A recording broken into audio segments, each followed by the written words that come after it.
The topic today for this dars or chat or talk we have after our Friday service is over, it leads on from what I said at the end of the khutbah. And in fact that came to mind because of an email that one of our members received, which said that during Ramadan I have given up smoking and so on, but don't you expect me to keep to that after Ramadan is over? So as soon as Ramadan is over on Eid day, presumably he's counted the number of cigarettes that he's missed smoking and he's going to smoke them all on the day of Eid. Now you see that this is defeating the purpose of fasting. As I keep on saying, I don't have to say that. I think 1 or 2 weeks ago, Rahmat Sahib recited those verses of the Holy Quran, which said that Muslims have been asked to fast just like previous people, so that they might walk along the right path or guard against evil. And so the point about fasting is to make an incremental improvement in your spiritual, moral and physical lives. In all three. We know that certainly on the physical side, many Muslims fail. I was told by a nurse that the biggest problem they have with Muslims is after Ramadan. And I said, why is that?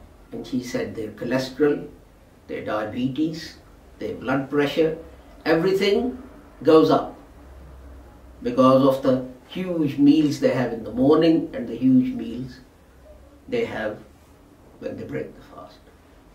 So we start off by actually defeating the object of fasting, which is to improve our physical lives, to control these things.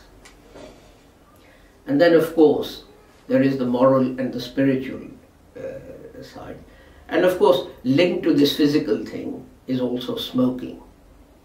If you give up smoking for a month, then of course it cleans out your lungs and so on and so forth, reduces the danger of you getting asthma and cancer and other diseases, etc.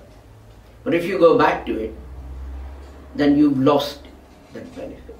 But the question then arises, are you going to apply the same principle to other things? I didn't take any bribes during Ramadan, but now that Ramadan is over, I have to make up for that loss. So if the rate for doing something was 100 rupees and I've lost 1,000 rupees, then I'm going to increase that rate to 200 because I want to make up that loss. All that fitrana I had to give. All that zakat I had to give. All the jewelry I had to buy my wife. And the new clothes for the children. I have to make up for that. I didn't make any money during Ramadan. Are you going to do the same thing? If you are, then really there was no point in you fasting. Are you going to say, during Ramadan, I wasn't rude to people because I'm told that if someone is angry with me and I'm fasting, I walk away saying, sorry, I'm fasting.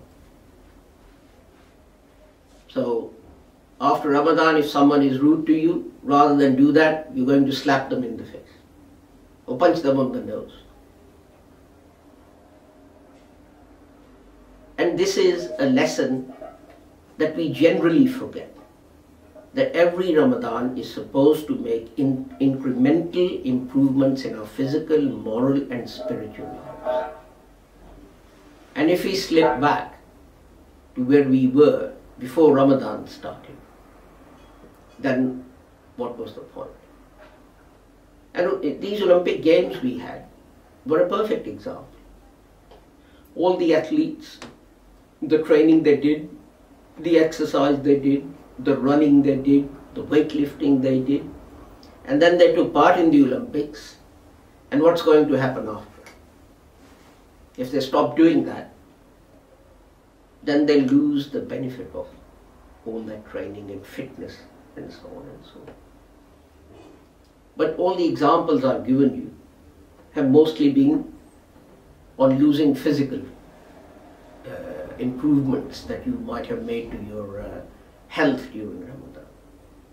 But the same thing applies to our moral values and spiritual values. And it is sad to see that when we look at countries where Muslims are in a majority, you notice I don't call them Islamic countries. I call them those countries where Muslims live in a majority. If you look at the last 50 years, 60 years, you find that things have got worse and worse and worse. Which means that any benefit that inhabitants of those places derived from fasting during Ramadan, they not only lost it, but they became worse after Ramadan. So in the last 2 days and on the day of Eid, I would request you to pray to God that He gives you the strength to retain all the benefits that you derive from fasting, physical, moral, and spiritual.